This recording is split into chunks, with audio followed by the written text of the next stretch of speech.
Hey guys, Deathmog91 here. So I'm on part 4.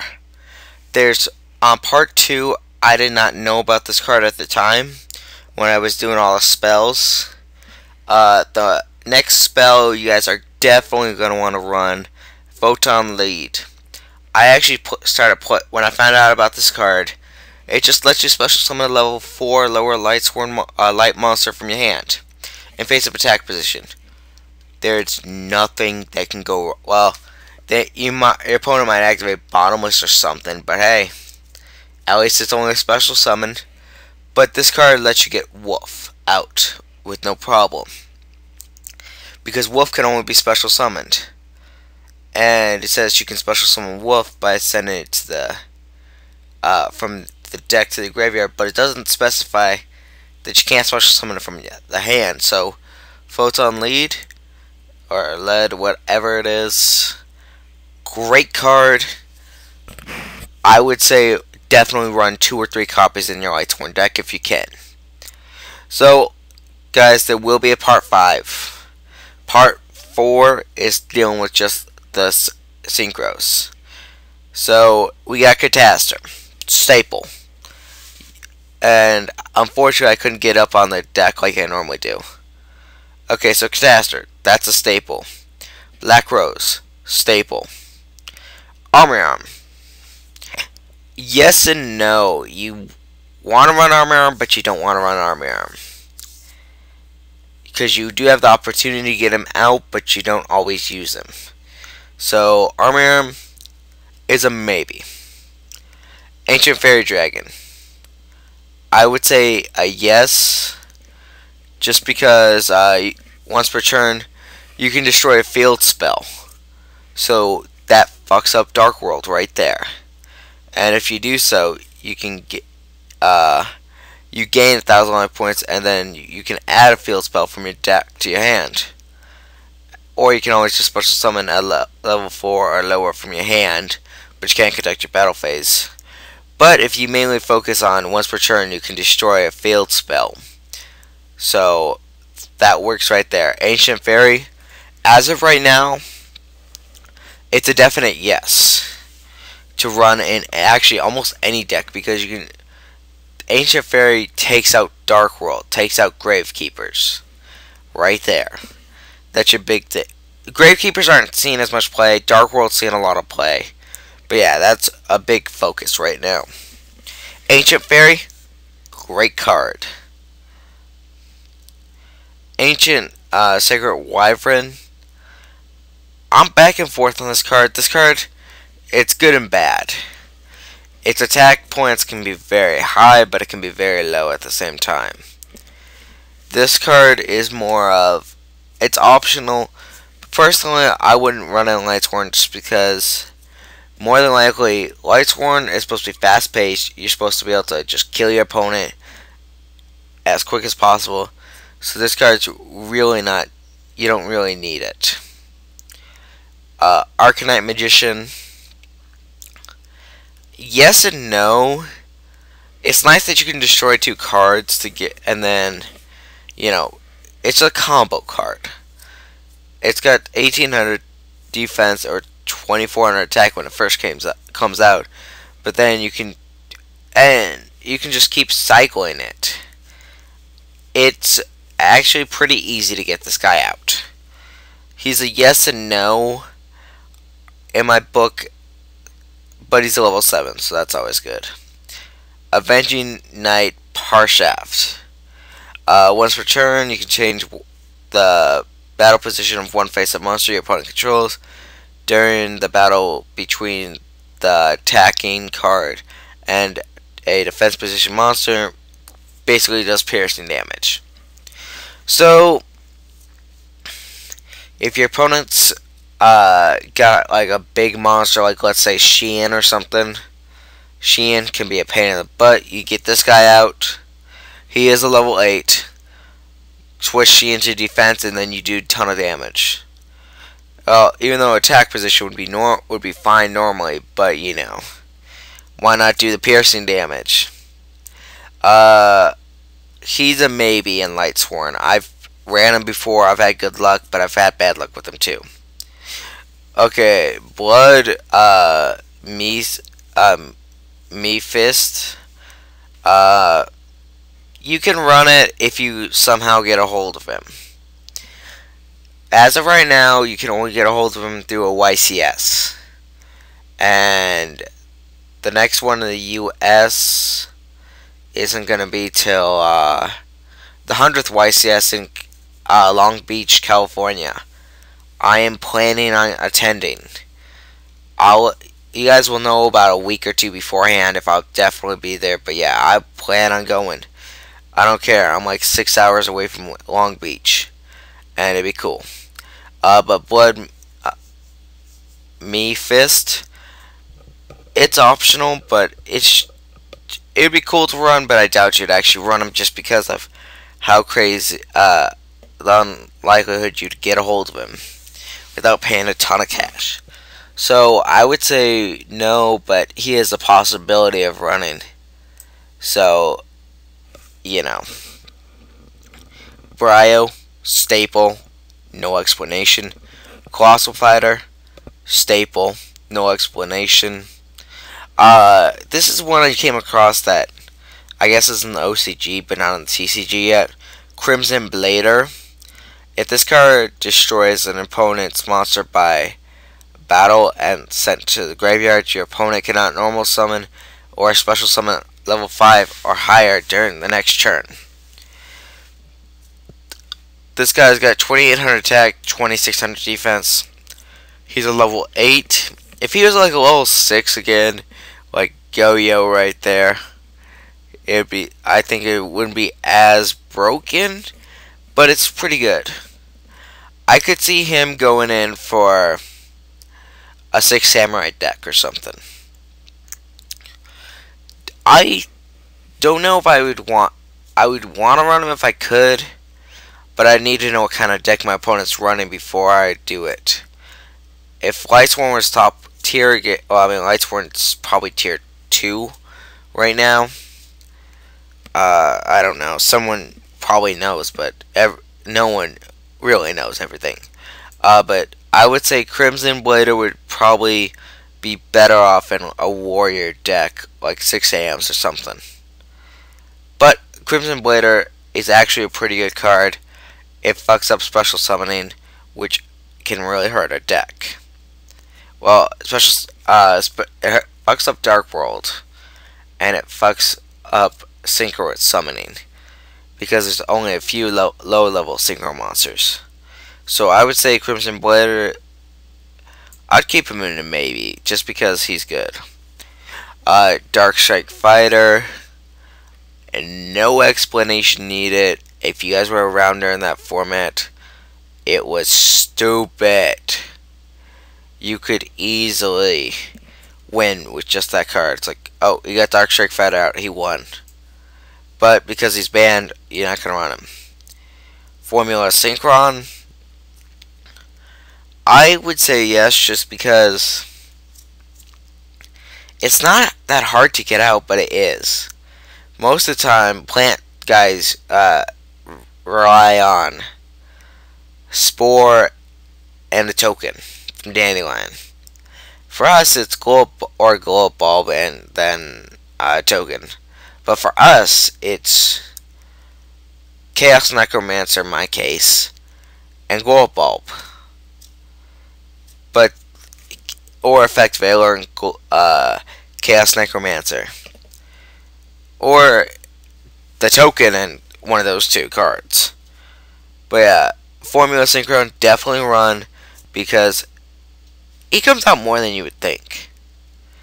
Flame Veil, your Curticus, it's just a piercer. Then every time he inflicts battle damage, it gains 300 attack. This guy can actually be pretty powerful after a while. I mean, gaining 300 attack, there's nothing wrong with that. I put him as a maybe, probably not. I mean, I'm not going to go through and throw out the maybes just because, you know, this is all up to your guys' decision again. Gotta keep that in mind. But this is just me helping you guys out as much as possible. Okay, Yo-Yo Guardian. If this card was legal, he would be in your deck guaranteed. But because he's not, you don't worry about him. Iron Chain Dragon. You really don't worry about its effect except anytime you do battle damage, you send the top 3 cards of your opponent's deck to the graveyard. It's good if you want a chamber, a milling kind of deck, just because there's actually a lightsworn version of it, but it's a pain in the butt to get off, and it's funny when people use it against you. So yeah. Oh, I skipped Darkened Dragon. I just realized. Darkened Dragon, you can just have it. It's good, but it's not that good. It will lose 500 attack and defense, but to destroy an opponent's monster. Yeah. Well, it's a send one to graveyard, so it actually doesn't destroy. So that's actually pretty decent. But then again, that's your call if you want to run him. I would personally say no. Lightning Dragon, you gotta have those two together. When this card does battle, it can lose 500 attack that permanently, then the monster and losing battle. Okay guys, what I was saying, sorry, before I said I had a sneeze, was this guy loses 500 attack and defense. Then the monster battles, loses 1500 attack and defense till the end phase. So Lightning can get over some pretty big monsters in reality. But then again, honestly, I wouldn't be running Lightning. It's good, but it's not that good. Magical Android, you gain 600 life points for itself being on the field. I would say definitely run it because with JD and how good and bad it can be to lose life points, you'd want it. Mistworm, gotta pull Trishula over. Mistworm and Trishula,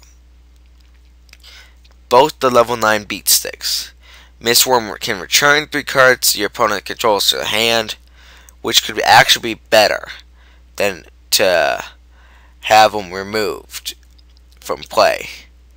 Just because you don't have to worry, they're not as likely to chain anything or do anything stupid with that. Then Trishula, you can remove from play 3 cards, 1 from the hand, 1 from the field, and 1 from the graveyard. So in reality, it only affects 1 card on the field, while Mistworm affects 3. Trishula, both of them are good in their own way. If you've got stupid Norton, if you've got the opportunity to run both, I would say do so. Depending on the situation, Trishula could be better if you're in like a mirror match of lightsworn and they have 4 lightsworns in the graveyard and it's your turn, but they haven't, and you know they have a JD in their hand. So it's like, okay, I'll go ahead and use Trishula as a, well, if they, the only way that would happen, that they wouldn't have JD on the field, is because they milled all that stuff during the end phase, and you can't special summon during the end phase with JD. But yeah, so Trishula would be better in that situation. But if they've got a few cards on the field and you don't want a chance at Mistworm, would be better. Okay, Scrap Dragon. You can select, once per turn, you can select 1 card you control and 1 card your opponent controls. Destroy them. Then when, ah, damn it. Sorry guys, actually I'm not going to pause it because there's something kind of cool I wanted to show you guys at the front. As you guys can hear by the music, they went through, they put Snowman Eater, they did a little snow effect. It's just for the Christmas theme. I think it's kind of cool, but they really shouldn't have thrown the Santa. They did a bad job on the Santa hat on Blackluster Soldier. Sorry to say that, but you know, it's cool. On Halloween they had pumpkin something, I can't remember. But yeah guys, I made sure to save it. I wasn't gonna bother. Okay, so, well, you know what, whatever. So it's down here with Scrap Dragon. Scrap Dragon is good actually to do, but I mean it's mainly that you're just gonna destroy one card with Scrap Dragon and attack directly. Is ideally the situation. But that's about it for Scrap Dragon. Scrap Archfiend, level 7. It's mainly there because it's just a good beat stick. It's hard to get over and it's easy to get out. Orient Dragon. Just ban when this card synchro summon, target one face up synchro monster your opponent controls, then banish it. I have used Orient Dragon before, but I really don't use it because honestly I'd rather get out Brio, make them waste more cards, or get out some other card. He's good and there's really no downside to him except his attack is lower than what it should be. It should be at 24. But yeah. So it's good in my opinion, but not great. Red Archfiend Dragon, I don't need to go into that. Red Archfiend Dragon has been basically not as big of a staple as Stardust, but you run him anyways, just because he's still a good card. Stardust, he's a staple. TG Hyper Librarian, staple, but I don't know if I'd really run him on lightsworn just because you're not going synchro crazy. I mean you can. I've done it before, but like I said, you don't. Tempest Magician, just because it's a dark, but it's possible to get out. Tempest Magician's there more for burn than anything else, so I would say you probably wouldn't play her. Thought Roller Archfiend, definitely play because just because you can pay 1,000 to negate the activation of a spell trap that targets one face-up psychic type monster and destroy that. And then anytime you kill a monster that's smaller, you gain life points equal to its attack points. So that plus Magical Android could equal some massive gaining life points. Armored Master is supposed to be out right next to it, but because as you guys saw, kind of cut, and I said screw it because I want to show you guys the little intro. But no, Armored Master, Armed Wing, only in there if you're running Gale. That's about it. So guys, that was part 4 for how to make a lightsworn deck. I hope you enjoyed. Oh, guys, I've got some updates also. The Final Fantasy VI playthrough, I probably am gonna have to actually restart because my computer crashed on me and I lost everything. So I'm going through right now and trying to get a hold of everything again. So bear with me if you guys were really into that, but then I haven't uploaded a video on that for a while. But I do have a surprise, which I should hopefully have up within the next few days, depending on once I get everything figured out, which you guys will know once you see the video. Hope you guys enjoyed. Remember, rate, comment, subscribe, and don't forget to enter my contest. It's still going on. I'm halfway there. Actually, I'm more than halfway there. I'm only 150 subscribers away out of 500. But yeah, guys. Hope you enjoyed the video. Part 5 should be up pretty soon. Actually, Part 5 will be up like right after I get Part 4 up, depending on load up time. So expect Part 5 in a few minutes after you finish watching Part 4. Yep. Don't forget to rate, comment, subscribe, and have a good holiday season.